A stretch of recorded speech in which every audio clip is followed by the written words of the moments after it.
Shalom, que Yahweh vous bénisse. Nous arrivons déjà à la conclusion de notre cours sur la sotériologie, précisément dans la deuxième partie, sur la position des croyants après l'œuvre achevée à la croix. Après avoir exposé en long et en large sur ce que nous étions avant la croix et ce que Yahushua a fait pour nous à la croix de Golgotha. Vous aviez déjà le volume 1, le livre sur les 4 optiques de la prédication de la croix. J'ai démontré vraiment avec beaucoup de précision la doctrine du salut, le péché, les acquis de la croix, ce que nous étions, avec beaucoup de démonstrations. Et par la grâce de Loa, nous avons quand même évolué sur la deuxième partie où je parlais sur la position des croyants après l'œuvre achevée à la croix, en se basant bien sûr sur cet ouvrage qui a 2 chapitres. Le premier chapitre, la nouvelle position et identité des croyants après l'œuvre achevée de Yahushua à la croix. Le deuxième chapitre est là où nous sommes, les autels et les liens familiaux face à l'autel de Golgotha. Et je vous ai dit, nous avons 5 points importants ici. C'est aujourd'hui que nous allons clôturer. Le premier point, nous avons déjà vu ça, la délivrance dans la perspective de la nouvelle alliance. Le deuxième point, l'origine des autels selon la Bible. Le troisième point, les origines des alliances selon la Bible. Le quatrième point, les liens sont-ils bibliques ou sataniques? Et le dernier point, l'origine des sacrifices selon la Bible. Donc nous avons déjà décortiqué les premiers points, la délivrance dans la perspective de la nouvelle alliance, l'origine des autels selon la Bible, l'origine des alliances selon la Bible. Alors on a compris qu'en réalité, nous avons notre autel, nous avons notre alliance. C'est très important, j'ai expliqué que dans la nouvelle alliance, c'est Yahweh qui a inauguré son alliance. Pour y accéder, c'est justement par la grâce au moyen de la foi. Et une fois que vous êtes dans cette alliance-là, il y a plusieurs bénéfices. Je ne peux plus revenir sur ça. S'il y a d'autres questions, lorsque nous serons en live, en direct avec vous dans notre groupe des étudiants, c'est en ces moments-là, vous pouvez poser vos questions. Mais je vous encourage vraiment de lire les livres. Il y a tous les détails à l'intérieur. Avant que nous puissions entrer dans la conclusion de cette deuxième partie où je toucherai les liens sont-ils bibliques ou sataniques et l'origine des sacrifices selon la Bible, je vous invite justement dans la prière. Prenez déjà votre livre, votre bloc-notes et remercions Eloa. Merci Père pour ces moments que tu viens de nous accorder avec tes serviteurs. Parle-nous, guide-nous. Révèle-nous ta parole, fais-nous comprendre la profondeur, Seigneur, de l'évangile et nous croyons à ta puissance infinie, nous croyons à ta grâce, nous croyons que tu es là pour nous parler. Manifeste ta gloire à ton nom glorieux, notre Adonai Yahushua. Amen. Voilà. Je reviens sur les liens sont-ils bibliques ou sataniques. Ça fait partie de points qui sèment de confusion, comme je l'expliquais, les autels, les alliances. Là, vous n'avez aucun problème. Je pense que vous êtes déjà éclairé par rapport à cela. Donc, nous, les croyants, nous devons comprendre les bénéfices de notre alliance et voilà, et l'autel de Golgotha. Alors, je reviens sur les liens sont-ils bibliques ou sataniques. Je viens de vous dire, ça crée des confusions, des interprétations erronées. Vous allez voir des séminaires renverser les liens familiaux. Les gens gênent pour briser les liens familiaux.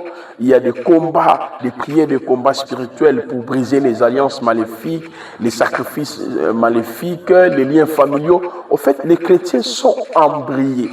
Ils ne comprennent même pas la vraie vie chrétienne. C'est pour cette raison, après le volume 2, nous allons maintenant attaquer le volume 3, toujours sur le cours de la sotériologie. J'aborderai maintenant sur les triomphes des croyants par la croix, par la foi, par le Saint-Esprit. Parce que pourquoi nous gênons? Pourquoi nous renversons les autels? Pourquoi nous renversons les alliances maléfiques? Parce que nous sommes en train de chercher le triomphe. Nous voulons triompher. Nous voulons gagner la bataille. Nous voulons remporter la victoire. D'où on nous a dit, il y a des sacrifices, il y a des autels, il y a les liens familiaux. Et les gens se basent sur leur expérience. Moi, dans ma famille, il y avait ça. Je fais une année de jeûne. J'ai fait 30 jours de jeûne et Dieu m'a libéré de ces liens-là. Il vous montre maintenant les mécanismes. Donc, nous sommes en train d'omettre la parole, l'évangile. Yeshua dit, à travers, bien sûr, ses apôtres, 1 Corinthiens chapitre 1er, depuis le verset 18 à 23, il a plu à Elohim, 1 Corinthiens chapitre 1, 18 23, de sauver les hommes par la folie de la prédication de la croix. Donc, le salut passe par la croix. Nous confondons les attaques extérieures. Nous confondons aussi les erreurs que beaucoup de chrétiens commettent par rapport à leur marche. Les portes ont été ouvertes, il est soit envoûté et possédé et habité par un esprit. Là, ça n'a rien à voir avec les liens. Il faut exercer l'autorité de Yeshua dans la vie de tels frères, de tels sœurs, et en même temps d'enseigner à la personne comment nous pouvons mener une vie victorieuse, n'est-ce pas, en Christ. C'est pour cela, lorsque nous allons entamer la troisième partie sur le triomphe des croyants par la croix, par la foi et par le Saint-Esprit, vous comprendrez même la doctrine des démologies. Parce que dans notre esprit, c'est comme si Satan est omniprésent, les démons sont omniprésents.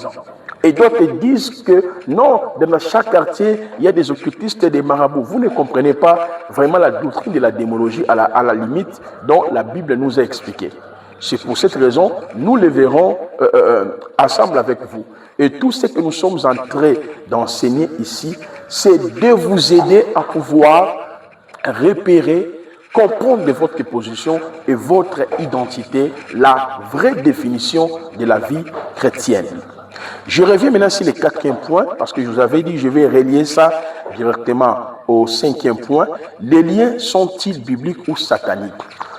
Je dirais d'abord dans les premières parties, les liens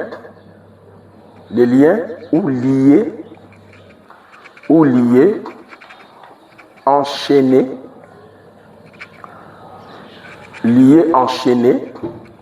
sont bibliques, sont aussi sataniques. Je dis, c'est biblique et en même temps satanique.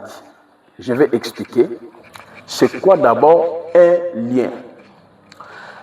À la lumière de la Bible, le Nouveau Testament a été écrit dans la langue grecque. Dans la langue grecque, pour parler du mot lien, lié, enchaîné, on peut ajouter emprisonné, lien, lié, enchaîné, emprisonné. Comme le Nouveau Testament est composé de 27 livres, à la limite de la canonisation de Louis II que nous utilisons, pour parler du mot lien, lié, enchaîné, emprisonné, il y a trois termes grecs qui sont utilisés. Trois termes grecs. Brisons les liens. Mais il faudrait que vous compreniez d'abord ce que c'est les liens. Il y a trois termes grecs. Nous avons le premier terme qu'on appelle aph. Le terme aph, c'est un terme grec qu'on retrouve dans les textes de Éphésiens, par exemple, Éphésiens, chapitre 4, le verset 16. Nous avons aussi, Colossiens, chapitre 2, 19 à 20, et les autres passages que je vais lire, on trouve le terme aph. Le terme aph signifie lien, lié, enchaîné, emprisonné. Donc, de prime abord, lorsque le terme aph, qui a été traduit par emprisonné, enchaîné, lié, est utilisé, ce terme nous renvoie par rapport à notre union, rassemblement, l'unicité, appartenance avec Christ. Donc cela veut dire, un chrétien est celui qui est enchaîné, liés, en lien avec Christ. Parce que nous voyons toujours les termes liens dans le sens satanique, comme je l'avais expliqué, les termes autel dans le sens satanique, les termes alliance dans le sens satanique. Or, nous oublions que nous avons aussi notre autel, nous avons notre lien, nous sommes aussi enchaînés. Voilà. Ephésiens 4, 16 nous dit ceci. C'est de lui que tout le corps ayant ses parties bien ajustées est lié. Parce que l'Église, je vous avais expliqué, a deux parties. À la partie visible, selon Apocalypse 5, 8, 10, par son sang, il a racheté des hommes de toutes les tribus, de tout peuple, de toute nation, de toutes les langues. Ça, c'est la dimension visible de l'Église. Donc, il s'agit de peuples qui ont été rachetés sur toute la terre.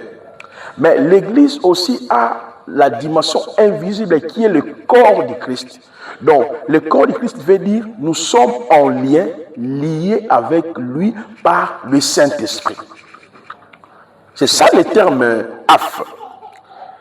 C'est de lui que tout le corps ayant ses parties bien ajustées est lié ensemble par le moyen de chaque jointure de son assistance, tirer son accroissement selon l'efficacité qu'il distribue à chaque membre pour se construire lui-même dans l'amour. Donc, si on doit parler des gens qui sont liés, qui sont enchaînés, qui sont emprisonnés, c'est nous les chrétiens par rapport à Yahushua à travers l'œuvre achevée, l'œuvre de la croix. On trouve aussi ces mots, comme je l'ai dit dans Colossiens chapitre 2, 19, 20, où la parole nous dit « Et ne tenant pas fermement la tête à partir de laquelle tout le corps fourni et joint, c'est ça, ensemble au moyen des jointures et des liens, s'accroît d'un accroissement d'Élohim. Si donc vous êtes mort avec les Mashiach, loin des rythmes du monde, pourquoi vivez-vous comme dans le monde? Oh non, il y a des liens de famille, je combats les liens de famille, je brise les liens de malédiction, je brise les liens de condamnation. Oh. Non, frère, est-ce que vous comprenez? Nous confondons chasser les démons, parce que nous avons l'autorité de chasser les démons, nous avons le pouvoir de résister à Satan. Je pense que vous avez beaucoup de questions qui vous reviennent à l'esprit, mais au fur et à mesure que nous serons en train d'avancer, vous allez découvrir en réalité qui est celui qu'on appelle chrétien et qui est celui qu'on n'appelle pas chrétien. Parce que la vie chrétienne n'est pas liée à la prophétie, à la prière. La vie chrétienne est liée à la vie de la foi et à la vie de l'esprit. Et si vous ne comprenez pas, c'est que c'est la vie de la foi et la vie de l'esprit, comment vous allez triompher. Donc, en réalité, à la lumière de ces passages, on voit quand tout chrétien est lié et en lien avec Mashiach. Le premier terme grec, af. Philippiens 1,13 nous dit, de sorte que mes liens en Mashiach sont devenus manifestes dans tous les prétoires et partout ailleurs. Donc, tous ces passages nous renvoient dans la notion, n'est-ce pas, de notre emprisonnement, de notre lien, de notre enchaînement à travers l'œuvre de la croix. Maintenant, le deuxième terme grec nous renvoie maintenant au terme lien, emprisonnement, enchaînement, par rapport à l'activité des démons dans le corps d'une personne. Là, il y a au moins deux termes grecs. Il y a le terme 1, déo. Ça, c'est le premier terme. Deuxième terme, c'est le terme desmo. Nous avons le terme déo et nous avons le terme décimon. Donc, le terme déo et le terme décimon, ce sont les deux termes grecs qui nous renvoient dans la notion des liens, liés, enchaînés. Dans quel but? Ça représente les activités des démons dans le corps d'une personne. Vous voyez, on peut élargir la définition. Ça représente l'exercice ou l'opération des esprits méchants dans une nation ou bien dans un peuple, dans une famille. Donc, lorsqu'on dit lien, il s'agit des activités mitigées des esprits dans une famille, dans une nation, dans un peuple. Maintenant, je pose la question avant de continuer. Est-ce qu'on peut briser un esprit? Parce qu'un esprit, c'est un être rationnel, invisible, incorporel, immatériel. Ça, c'est la définition que lui-même Yahushua a donnée dans Luc chapitre 24, depuis le verset 38 à 39. Il dit, voyons mes mains. Luc 24, le verset 28 depuis le verset 38 à 39. Voyons mes mains. L'esprit n'a ni chair, n'a ni os, n'a ni sang. Est-ce que la Bible nous recommande de briser les esprits? Parce qu'à la lumière de la Bible, les liens signifient une activité ou les activités des démons dans un corps, dans une nation ou dans un pays. C'est-à-dire les esprits qui sont en train d'opérer. Vous savez que la feuille de route principale des esprits, c'est dérober, tuer, égorger, parce qu'ils sont là pour pouvoir répéter justement la mission de Satan qui leur avait été assignée. Les démons sont là pour détruire, pour tuer. On les verra lorsque je parlerai sur les triomphes des croyants après les triomphes des croyants par la croix, la foi et le Saint-Esprit. Il y a tout un enseignement à l'intérieur où nous avons expliqué la démonologie. Donc vous voyez que déjà nous avons une mauvaise conception sur le terme lien. Donc le terme lien ne signifie pas un hôtel quelque part, non, signifie un démon qui est en train d'opérer, en train de détruire, de nuire, de changer des choses, de faire au fait des choses qui sont un peu bizarres. Maintenant, je vous repose la question. Est-ce qu'on peut briser un démon? On peut tuer un démon? Or, la Bible nous dit, Marc chapitre 16, versets 15, 16, 17, 18, voici les miracles qui accompagneront ceux qui auront crié à mon nom. Ils imposeront les mains aux malades et on a reçu le pouvoir de chasser aussi les démons. Matthieu chapitre 10, depuis le verset 1 jusqu'au verset 10e. Les chrétiens ont le pouvoir de chasser les démons. Donc, lorsqu'on dit lien enchaîné veut dire un démon. Et on chasse les démons, c'est fini.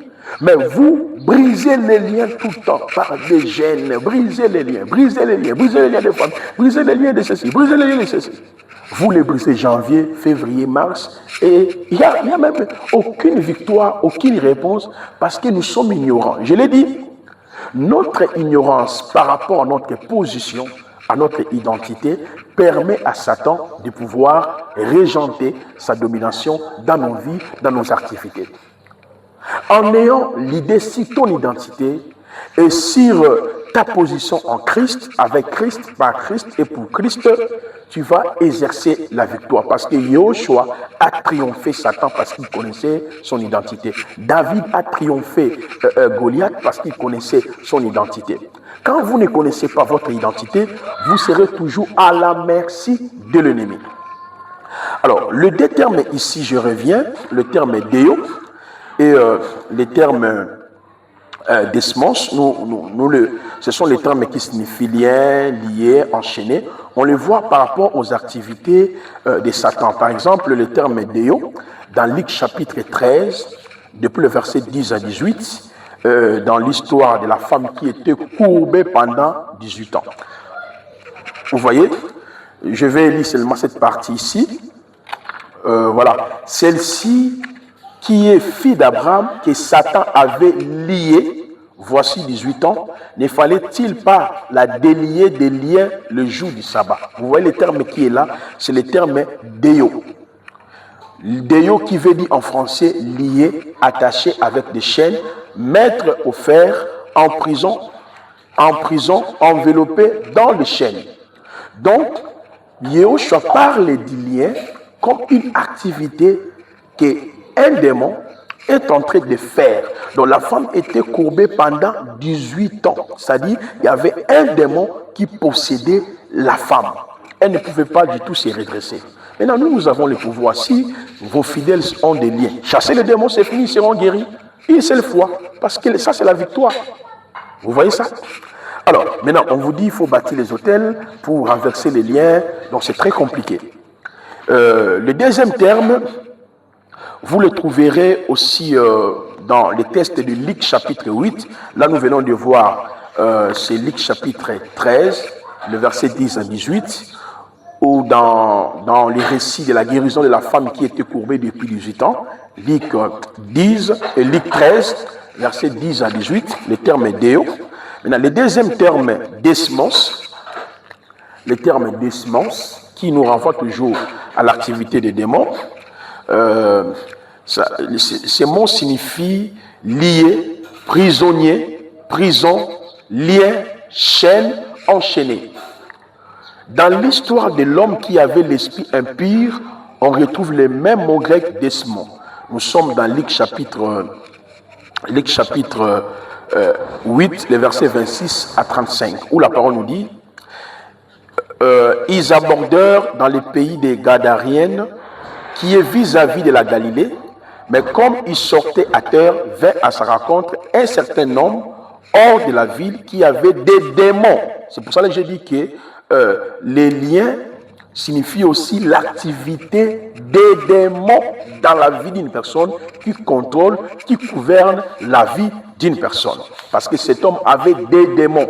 Mais la femme avait qu'un seul démon. C'est aussi les liens. Vous voyez, la parole nous dit, hors de la ville qui avait des démons depuis longtemps, il partait, il ne portait pas de vêtements, il ne demeurait pas dans une maison, dans les sépulcres. Il voyait Yehoshua, il s'écria et tomba devant lui d'une grande voix. Il dit, qu'y a-t-il entre moi et toi, Yehoshua, fils d'Élohim, dit très haut, je te prie, ne me tourmente pas comme il commandait à l'esprit impur de sortir de cet homme, car il s'était emparé de lui depuis longtemps. C'est ça les liens.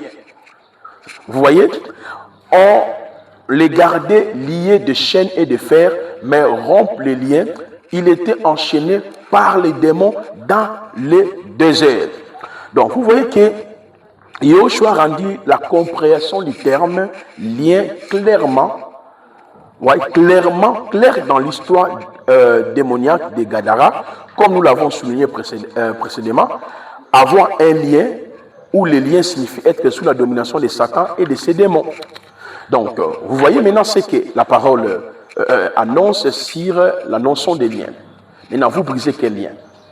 Chaque année, ce sont les thèmes qui changent et la vie des fidèles ne change pas. Donc, vous voyez, ces deux termes, Déo, Desmond, nous renvoient sur l'activité des démons et l'activité, n'est-ce pas, des démons ou l'activité d'un démon dans le corps d'une personne qui est en train d'opérer. Mais le terme Af, c'est aussi lien, enchaîné, emprisonné, qui nous renvoie dans notre linicité. Maintenant, je vous pose la question. Celui qui est en Christ, avec Christ, par Christ, à quel lien? Il est dans Déo, Desmond ou Af. C'est là où il y a la confusion. Donc, tout celui qui n'est pas en Christ, avec Christ, par Christ et pour Christ, se retrouve ici Déo et Desmos. Il a des démons en lui, parce que nous naissons directement agents du diable. Je l'ai expliqué dans la première partie. C'est pour cette raison-là, les gens entrent dans la notion de c'est-à-dire dans une confusion sur la notion des malédictions générationnelles. Vous trouverez tous les détails ici sur la notion de la malédiction générationnelle que Yahweh avait établie dans l'Ancien Testament, qui a pris fin par la mort de Mashiach. On a tout détaillé ici. J'ai expliqué l'imputation, voilà. Donc là, vous avez tous les détails ici par la grâce d'Élohim. Comme j'avais déjà expliqué l'imputation lors de notre, c'est-à-dire la première partie sur la sotériologie, nous avons décortiqué en réalité la notion de la malédiction générationnelle et biblique. Nous voyons d'abord Adam, ses péchés nous ont été transmis, Romains chapitre 5, depuis le verset 12 à 18. Deuxièmement, Yahweh lui-même va établir la notion des malédictions générationnelles dans l'Ancien Testament et lui-même a pris aussi la résolution pour pouvoir a annihilé la notion de la malédiction générationnelle dans l'Ancien Testament. Il y a aussi des malédictions que nous avons héritées par nos familles par rapport à la conduite de nos parents. Et Yahushua la croix a pris toutes sortes de malédictions sur son corps. C'est ce que nous avons démontré ici, la notion de l'imputation, parce que ce qui parle des liens se base aussi sur la notion de la malédiction générationnelle. Donc voilà. Alors, nous allons prendre le 5e point. L'origine des sacrifices selon la Bible. On nous dit de renverser les sacrifices des familles, les sacrifices qui ont été établis avant notre naissance. C'est ce qui nous empêche. Bon, vous voyez que nous sommes dans une philosophie erronée. Nous sommes dans une forme de la captivité qui règne dans notre esprit, au lieu que nous régnions dans la gloire, dans la victoire, en Yahushua, parce que c'est lui qui nous a délivrés, il nous a rachetés par son sang, mais nous régnons dans la paix, parce que les chrétiens n'ont pas compris leur identité. La notion du sacrifice, 5e point, l'origine des sacrifices selon la Bible, page 193. Je l'ai dit ici dans cet ouvrage, la notion des sacrifices ne commence pas avec Satan. La notion des sacrifices commence par Yahweh. Le premier qui a prévu les sacrifices pour nous, ses élus, avant la fondation du monde, c'est lui-même, Yahweh lui-même. Apocalypse 13, le verset 8, où la parole nous dit « Ils adoreront tous les habitants de la terre dont le nom n'a pas été écrit dans le livre de vie de l'agneau, tué depuis la fondation du monde. » 1 Pierre chapitre 1, 18 à, ça c'est Apocalypse chapitre 13, le verset 8. 1 Pierre chapitre 1, 18, 21 nous dit « Sachant que ce n'est pas par des choses corruptibles comme l'argent ou l'or que vous avez été rachetés de votre vaine manière de vivre par vos ancêtres, vous avez été transmises, mais par le sang précieux du Mashiach, comme un agneau sans défaut et sans tache, prédestiné en effet avant la fondation du monde et manifesté dans les derniers temps à cause de nous. » Donc, si on doit parler des notions des sacrifices, ça commence par Yahweh. Depuis le temps éternel, l'éternité, il avait déjà prévu pour nous les sacrifices. Et dans ces sacrifices-là, il y a notre héritage, notre salut, notre rédemption, notre guérison, notre prospérité. Éphésiens chapitre 1, 3 jusqu'au verset 11. Il nous a bénis de toutes sortes de bénédictions en Christ. Il nous a élis avant la fondation du monde. Vous voyez, comme le sacrifice a été prévu avant la fondation du monde, lisez, cher apôtre, Éphésiens chapitre 1, verset 3 à 11. Là, on nous explique notre élection, notre prédestination, comment nous avons été associés dans ces sacrifices. Donc, si on peut parler des gens qui ont les sacrifices, c'est nous en premier lieu. C'est pour cela même au cours de la Bible, on voit Yahweh sur la terre fut le premier à sacrifier pour les êtres humains. Genèse 3, le verset 21 à 24, quand Adam est tombé dans le péché, c'est Yahweh qui va tuer un animal. L'animal qui a été tué préfigurait déjà le système sacrificiel qui va établir plus tard dans sa marche avec Israël, selon Lévitique 1, Lévitique 2, Lévitique 3, Lévitique 4, Lévitique 5, pour la réparation d'un préjudice, il fallait que le peuple puisse y recourir dans les systèmes sacrificiels afin que Yahweh puisse l'octroyer les pardons, la réconciliation, la miséricorde, la guérison. Vous voyez ça? Donc c'est que la notion des sacrifices est liée d'abord à Yahweh, est liée à nous les chrétiens.